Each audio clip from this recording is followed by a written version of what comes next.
Welcome back to our Health Mobile App series. LucidQuest analysed 14 therapy areas in the second half of 2025 and provided rankings of top apps by downloads and by our proprietary LQ score. For full rankings and insights, download the complete report. Let's explore the highlights. Alzheimer's disease and dementia app ecosystem is dominated by cognitive training and brain game apps focused on general brain fitness rather than disease-specific support, with limited scientific referencing and few validated interventions. Arthritis apps primarily focus on pain tracking, symptom diaries, and daily self-management, using medical language but offering mostly high-level evidence and limited clinical integration.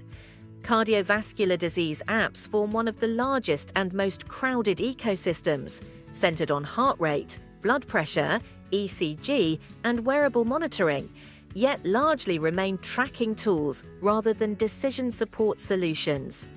Crohn's disease, IBD, and ulcerative colitis apps operate in a small, medically framed ecosystem emphasizing symptom, diet, and medication tracking to support self-management rather than ongoing clinical oversight.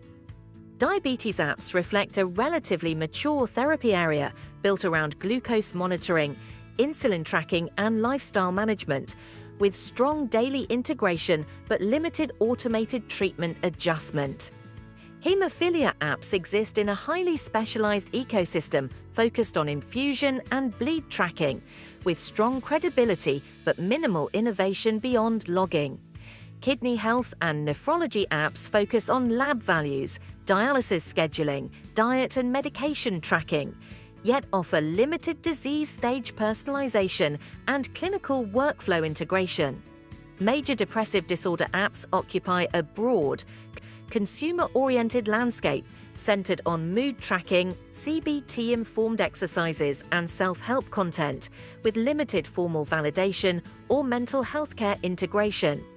Migraine apps are condition-specific tools focused on attack logging, trigger identification, and medication use, showing relatively strong credibility but remaining largely tracking-based.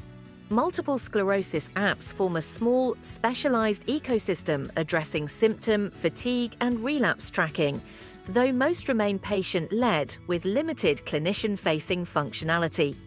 Oncology apps across multiple indications span education, symptom support, treatment organization, and survivorship, but largely function as supportive tools rather than integrated care components. Parkinson's disease apps primarily support symptom and medication tracking with minimal integration into care pathways. Psoriasis apps are mainly used for flare tracking, photo documentation, and treatment adherence, while validated outcomes and treatment optimization features remain rare.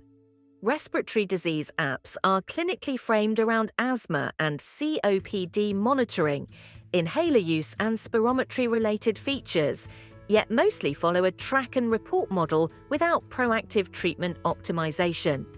Across therapy areas, the app's ecosystem is mature in tracking but underdeveloped in clinical integration, validation, and outcome-driven intervention. To access complete rankings, validation data, and strategic insights, download the full LucidQuest report. Contact us at info@lqventures.com for expert insights, and don't forget to like, share, and subscribe for more updates